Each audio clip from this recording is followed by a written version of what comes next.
안녕하세요, 이쌤입니다. 오늘은 어제보다 성숙한 내가 되기 위한 좋은 마음 습관 4가지라는 제목으로 여러분들과 유익한 시간을 함께 하도록 하겠습니다. 성숙한 사람, 굉장히 좋은 말이죠. 그래서 누군가 나한테 묻거나 또 제가 저의 자신에게 묻거나 어떤 사람이 되고 싶어 라고 하면 여러 사람의 어떤 타입이 있겠지만 그 중에 대표적인 게 성숙한 사람이 되고 싶다. 그런 바람이 있습니다. 여러분도 그렇지 않으신가요? 나이를 먹었다고 해서 다 성숙하는 건 아니잖아요. 나이를 먹었다고 해서 다 어른이 아닌 것처럼 나이를 많이 먹어도 미성숙한 사람이 있고 나이가 어려도 나이에 비해서 굉장히 성숙하네 이런 사람이 있잖아요. 그래서 성숙한 사람은 참 좋은 것 같습니다. 그래서 제가 성숙한 사람이 되려면 어떻게 해야 되는지 따로 이제 책에서 공부를 했어요. 그래서 그 비결을 4가지로 여러분들과 함께 나누도록 하겠습니다. 일단 성숙한 사람이라고 하면 자기 관리가 되는 사람이죠. 마음으로나 어떤 행동으로나 자기 관리가 되는 사람이라고 할 수 있는데, 성숙한 사람이면 이제 좋은 건 뭔가 하면 그러니까 마음을 관리할 줄 알고 나의 어떤 여러 가지 상황을 관리할 줄 아니까 타인과의 인간관계가 편안해져요. 타인과의 인간관계를 편안하게 할 줄 아는 사람이 성숙한 사람이고, 내 정신 건강이 좋은 사람, 내가 정신적으로 건강한 사람이 성숙한 사람이라고 할 수가 있습니다. 그래서 성숙한 사람은 그래서 좋은 거죠. 그러니까 작년보다 올해가 더 성숙한가? 올해보다 내년이 더 성숙한가? 알 수 없는 거예요. 노력하지 않으면 성숙해질 수 없습니다. 우리가 왜 옛날에는 어렸을 때는 그냥 밥 먹고 잘 자고 이러면은 이렇게 몸이 쏙쏙 크잖아요. 이제 점점 몸은 자라지만 마음도 이제 청소년기 자란단 말이에요. 그런데 이미 어른이 되고 나서는 마음을 성숙하게 하기 위해서는 내가 어떤 그런 의도적인 노력이 필요하다라는 걸 말씀드리고 싶습니다. 멘탈이 튼튼하고 정신적으로 건강한 사람이 성숙하다고 아까 말씀드렸잖아요. 그런데 여기에 굿뉴스. 정신적인 어떤 성숙은 훈련하면 됩니다. 그러니까 우리가 이제 막 근육을 이렇게 훈련해가지고 막 아령 들고 막 역기 들고 이러면은 몸에 근육을 만드는 것처럼 마음의 건강한 근육도 우리가 노력하면 만들어진다는 거. 이게 우리들한테 굿뉴스인 것 같아요. 자, 오늘은 성숙한 사람이 되기 위한 또 다른 어떤 자기 관리적인 어떤 측면은 나중에 얘기를 하고, 오늘은 성숙한 인간관계에 초점을 맞추는데요. 나의 멘탈을 정말 성숙하게 관리를 해서 성숙한 인간관계를 한번 해보자라는 거에 초점을 맞춰서 이제 말씀을 드리도록 하겠습니다. 첫 번째는요, 4가지 중에 첫 번째예요. 나만의 감정 원칙을 만드는 겁니다. 나만의 감정 원칙 만들기. 어떤 건가 하면요, 우리는 살면서 수많은 어떤 경우의 수를 보죠. 이런 상황에 맞닥뜨릴 수도 있고 저런 상황에 맞닥뜨릴 수도 있고. 그런데 이제 내 감정을 내가 컨트롤하기 위해서는 그런 여러 가지 경우의 수를 많이 생각해봐서 시뮬레이션을 해보는 게 중요한 것 같아요. 그러기 위해서도 어떤 나의 원칙이라는 게 있어야 되는 거죠. 예를 들어볼게요. 만약에 식당이나 어떤 그런 서비스 업종에 있는 사람들이 불친절을 하게 했을 때 나는 어떤 반응을 보일 거냐. 나의 감정 원칙을 미리 정해놓는 거예요. 예를 들어서 나는 그런 사람들이 불친절을 하다고 해서 내가 갑자기 그냥 즉각적으로 화를 같이 내거나 즉각적으로 컴플레인을 해서 내 기분을 상하게 하지 않는다. 이거 나의 원칙.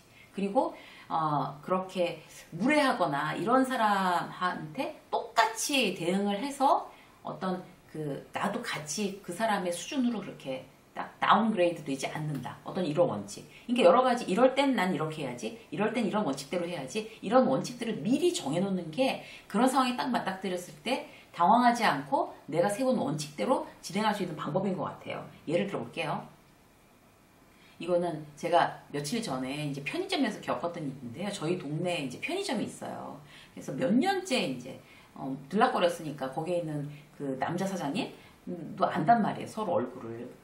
그런데 어느 날 제가 집에 오는 길에, 밖에서 이제 일을 하고 집에 오는 길에 저희 아이가 좋아하는 음료수가 있어요. 그래서 그 음료수를 사가지고 오라고 이제 카톡이 왔길래 알았다고 하고서 이제 그 편의점에 가서 그 음료수를 이제 3병을 사가지고 시원한데 마시라고 하려고 이제 3병을 사가지고 계산을 딱 하는데, 그때 마침 이거 택 있잖아요. 이렇게 하는 이게 고장이 났나 봐요. 뭔가 이제 본사하고 이게 안 됐는지 어쨌든. 그래서 이게 고장이 났으니까 저쪽 그 계산기, 왜 그 옛날 구형 그 계산기에서 이제 카드 계산을 해주겠다고 얘기를 하는 거예요. 그래서 그렇게 하시라고. 그래서 이제 그걸 하고 세 병을 사가지고 제가 이제 이걸 딱 봤는데 영수증하고 카드를 딱 받아서 무시고 딱 봤는데 이게 제가 이제 그 음료수를 자주 샀으니까 가격을 알잖아요. 그런데 300원인지가 더 붙어 있는 거예요. 그래서 또 택으로 이렇게 했으면 그냥 이게 가격이 그렇게 변동이 있었나 보다 이렇게 했겠지만 저쪽 계산기로 했잖아요. 그래갖고 제가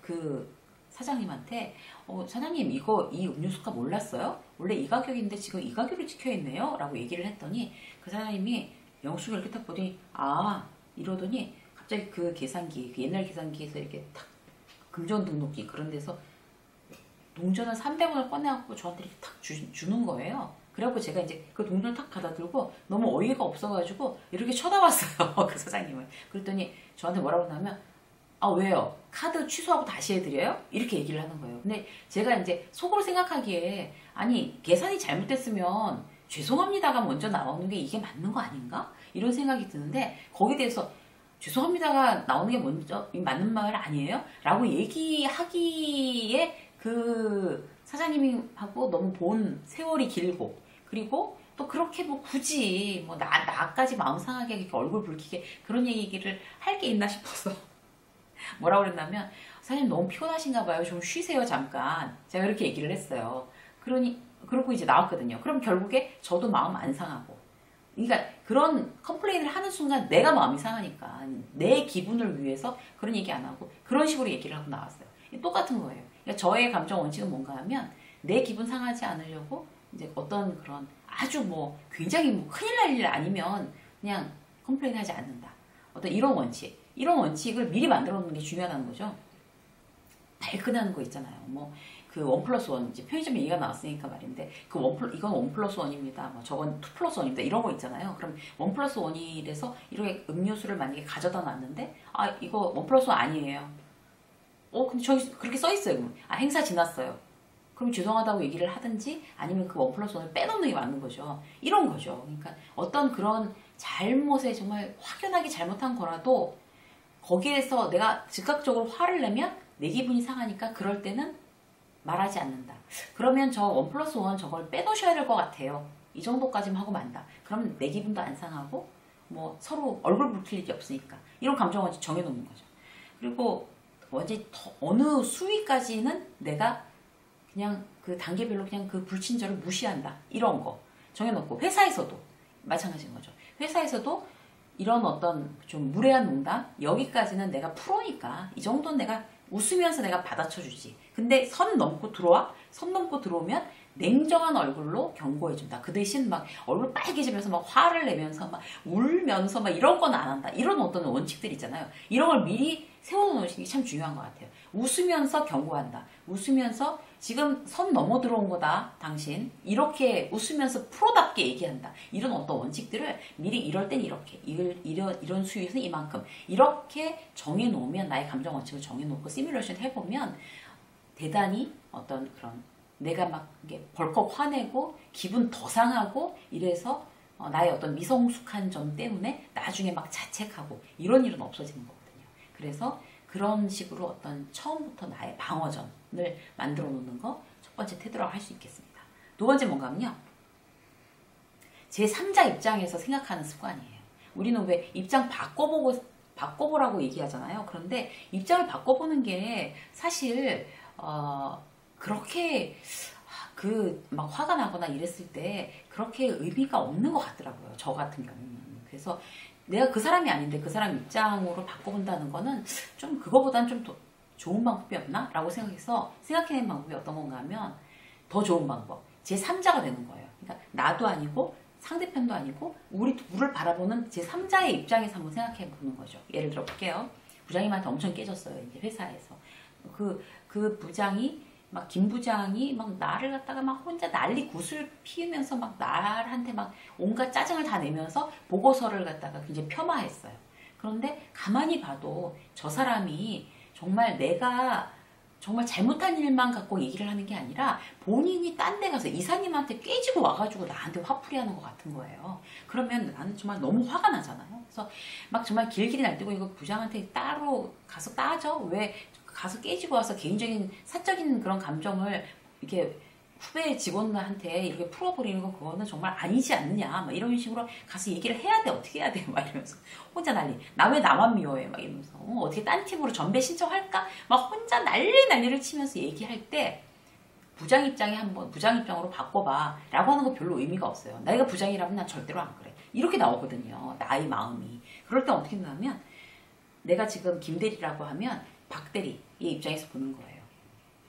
김대리, 만약에 박대리와 그쪽 팀 부장이 이렇게 해갖고 박대리가 난리를 쳤다면 난 뭐라고 얘기를 해줄까? 그러면 아 그냥 재수 없었다고 생각해. 뭐 딴 뜻이 있었던 건 아니야.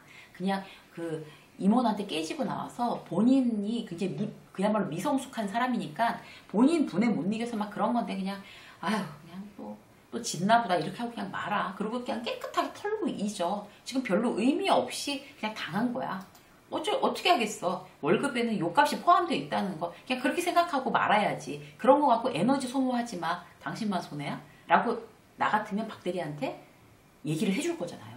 그 입장으로 바꿔보는 거예요. 제3자의 입장으로 바꿔보는 거. 이런 거가 나의 감정을 이렇게 객관적으로 보고 그 다음에 이렇게 열받아서 어떤 그런 후회할 만한 행동, 얼굴에 표를 낸다든지 후회할 만한 행동을 하지 않는 대단히 효율적인 방법인 것 같습니다. 여러분들도 꼭 한번 시도해 보세요. 이거는 제가 지금 쓰고 있는 방법인데 아주 효과가 있습니다.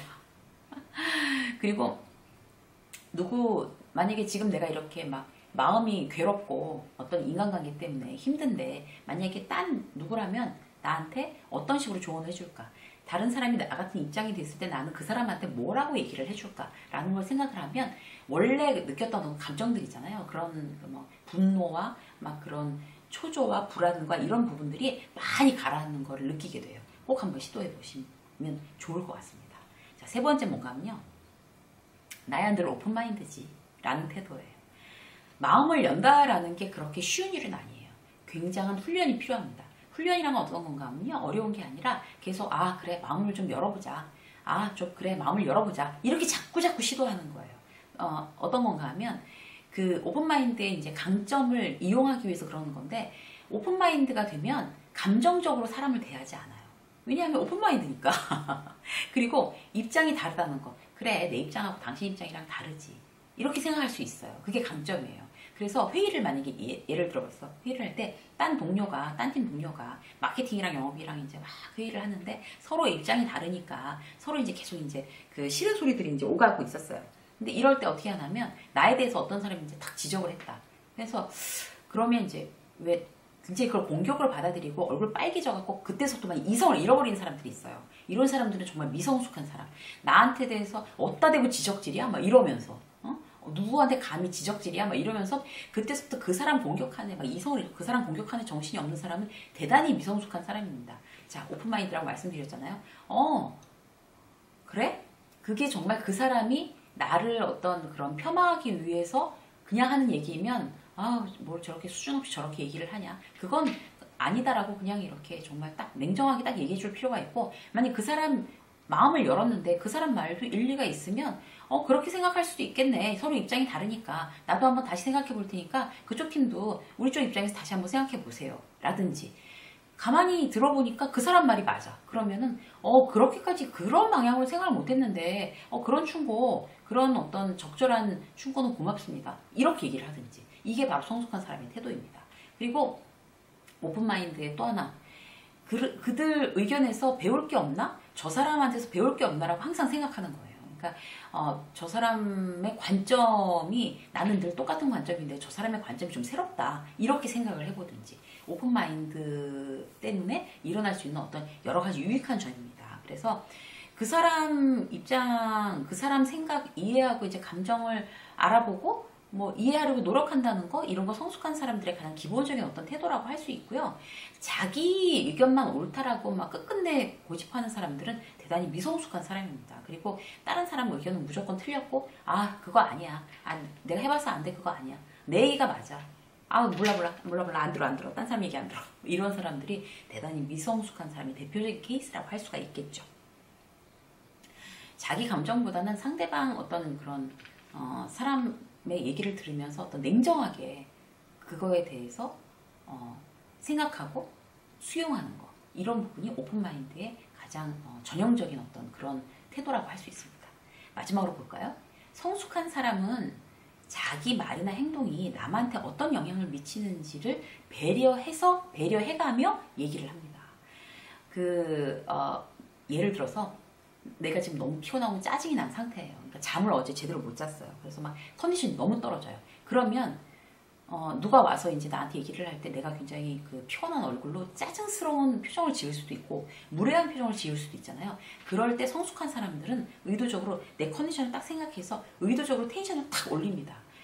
피곤하거나 머리 복잡할 때 일부러 상냥하게, 예를 들어서 이제 직원이 와서 결제를 받으러 왔어요. 그러면 막 피곤한데 뭐야, 막 자기 피곤한 거 다 티내고 자기 막 힘든 거 다 표내면서 화풀이 할 대상 너 만만한테 잘 걸렸어 막 이렇게 후배 직원 만만하니까 그 친구한테 막 트집 잡으면서 막 뭐라고 막 짜증내고 히스테리컬하게, 이런 사람들이 미성숙한 사람의 대표적인 사례. 성숙한 사람은 내가 지금 피곤하니까 좀 조심해야 되겠다. 내가 이 친구한테 어떻게 뭐 짜증을 낼 수도 있으니까 이제 미리 얘기하는 거죠. 미안해, 내가 지금 되게 피곤해 보이지, 내가 지금 힘들어서 좀 간단하게 얘기해 줄까? 이렇게 간단하게 좀 얘기해 주고, 오늘 만약에 이거 결제 안 받아도 되는 거면 내일 했으면 좋겠는데 라든지 좀 양해를 구하든지, 너무 피곤하면. 그리고 내가 그 정도로 피곤한 게 아니면 의도적으로 내가 피곤하니까 이 사람한테 짜증낼 수도 있는데 그러지 말아야지 라고 딱 생각하고 오히려 더 정중하게 대하는 거. 이게 성숙한 사람의 어떤 마음 습관입니다. 자신을 주로, 이게 성숙한 사람은 내가 어떤 내 말이나 행동에 대해서 저 사람이 어떤 영향을 받을까 배려한다는 건 특히 자신을 굉장히 낮추고 겸손한 태도로 나타나고요. 그리고 특히 소외되어 있는 사람들, 그러니까 막 다 모였더라도 소외되어 있는 사람부터 이제 먼저 챙기게 되는 거죠. 내 말이나 행동 때문에 저 사람이 소외되면 안 돼? 먼저 챙기고. 그리고 어떤 그런 사회적인 약자, 예를 들어서 어떤 남한테 좀 이렇게 무시당하거나 존중받지 않는 어떤 직업을 가진 그런 사람들한테 오히려 더 이렇게 애써서 잘해주고, 인사도 더 상냥하게 하고, 고맙다고 얘기하고, 이러는 거. 대리기사들한테 사실 그렇게 막 고마워하거나 정중하게 얘기하시는 분들 별로 없잖아요. 그리고 택시기사, 그리고 또 예를 들어서 버스 기사님, 청소하시는 분들, 아니면 발레 파킹 하시는 분들. 발레 파킹 하시는 분들한테 막 함부로 하고, 아니면 함부로 하진 않지만 고맙다고 인사도 안 하고, 그냥 아주 무심해가지고 그냥 키를 막 던지듯이, 아니면 그냥 좀 짜증내고, 막 늦게 나왔다고 짜증내고, 막 이러는 분들 굉장히 미성숙한 태도입니다. 사회적인 어떤 그런 약자 계층들, 그런 분들, 사람들이 좀 함부로 하기 쉬운 그런 분들한테 오히려 더 정중하게 잘하는 사람들이 성숙한 사람들이라고 할 수 있겠죠. 그런 태도들. 반대로 미성숙한 사람들 같은 경우는요, 이제 자기를 막 내세우고, 막 거드름 피우고, 막 잘난 척하고, 그리고 특히 이제 그런 직업을 가지신 분들한테 더욱더 잘난 척하고, 막 이러는 그분들을 함부로 대하고, 그런 사람들이 이제 미성숙한 사람들이에요. 그래서 우리는 내가 어떤 식으로 해야 더 성숙한 사람이 되는지, 어떻게 해야지 더 성숙한 인간관계를 누릴 수가 있는지, 어떻게 해야 더 성숙한 그런 마음의 습관, 태도를 탁 몸에 붙일 수가 있는지, 이런 거를 늘 생각하고, 잊어버릴만 하면 또 생각하고, 잊어버릴만 하면 메모했던 거 다시 보고, 이렇게 하시는 여러분이 되신다면 점점 더 좋은 사람, 성숙한 사람, 그런 사람이 될 수 있을 것 같습니다. 지난번에 백상예술대상 시상식이 있었는데, 거기에서 남자 최우수상 받은 그 배우가 한 얘기가 굉장히 인상적이었어요. 좋은 배우가 되기 이전에 좋은 사람이 먼저 되겠습니다. 그 얘기 듣고서 박수 쳤잖아요. 좋은 사람이 되기 위해선 성숙한 사람이 되는 그런 마음 습관을 꼭 여러분들이 기억하셨다가 실천하시기 바라겠습니다. 오늘도 이렇게 함께 해주신 여러분 정말 감사합니다. 늘 감사하게 생각하는데요. 늘 고맙다는 얘기를 또 하고 이러기가 참 죄송해서 한 번씩만 합니다. 유쌤의 직장서 오늘 여기까지 하겠습니다. 고맙습니다.